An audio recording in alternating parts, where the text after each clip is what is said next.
करेंगे योग मुद्रासना। सबसे पहले आपने ऐसे ही दंडासना की पोजीशन पर ऐसे बैठ जाते हैं। कमर गर्दन आपने अपनी बिल्कुल सीधी रखते हैं और फिर ऐसे अपने दोनों पैरों को ऐसे घुटनों से ऐसे मोड़ लें।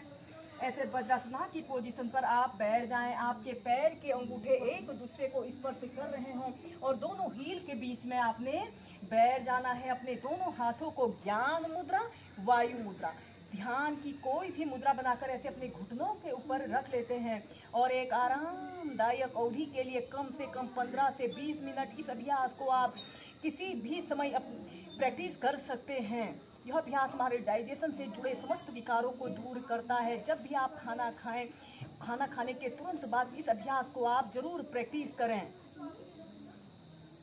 जब आप ऐसे ही वज्रासना पर एक आरामदायक स्थिति में बैठ लेते हो तो इसके बाद इसी में हम नेक्स्ट अभ्यास करेंगे योग मुद्रासना।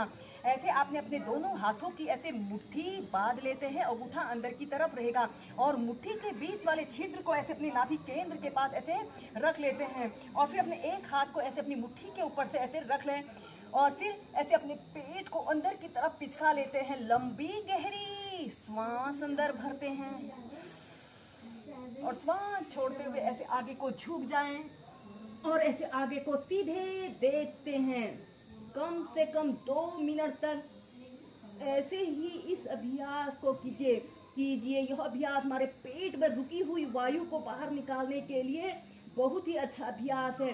जिन लोगों को पेट में अत्यधिक गैस बनती है, बार बार डकार आने की समस्या होती है, के रोगियों ने इस अभ्यास को जरूर प्रैक्टिस करना चाहिए। श्वास को रोक कर रखें या फिर नॉर्मल ब्रीदिंग के साथ भी कर सकते हैं। श्वास अंदर भरते हुए सीधे ऐसे ही फिर दूसरे हाथ से ऐसे अपने राइट हाथ की मुट्ठी के बीच वाले छिद्र को नाभि केंद्र के पास रख लें और ऐसे अपने हाथ को ऐसे अपने मुट्ठी के ऊपर से ऐसे रख लें। श्वास छोड़ते हुए धीरे धीरे ऐसे आगे को झुक जाएं और सीधे देखिए।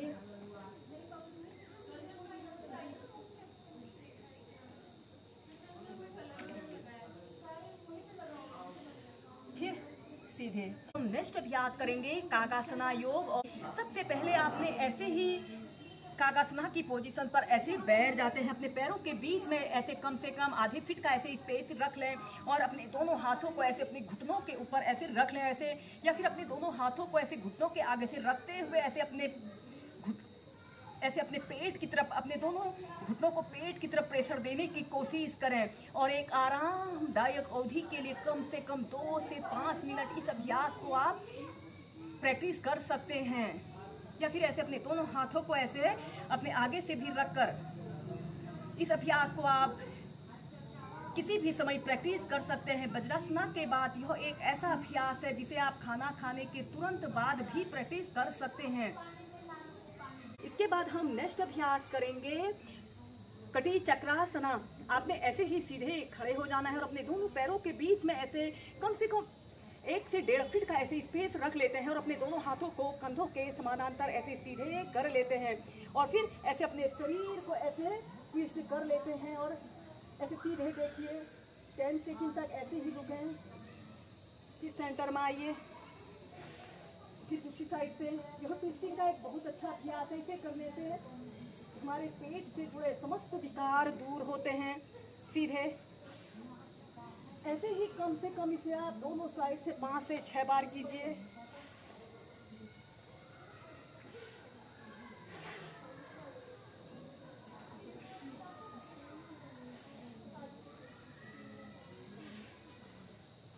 फिर नीचे।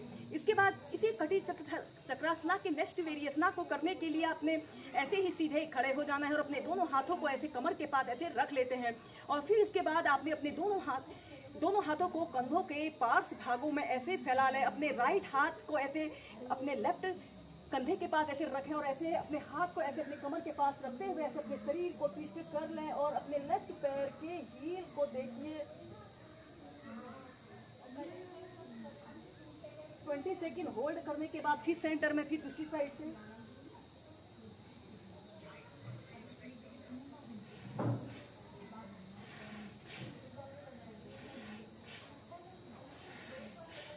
ऐसे ही श्वास प्रश्वास के साथ कीजिए, फिर नीचे।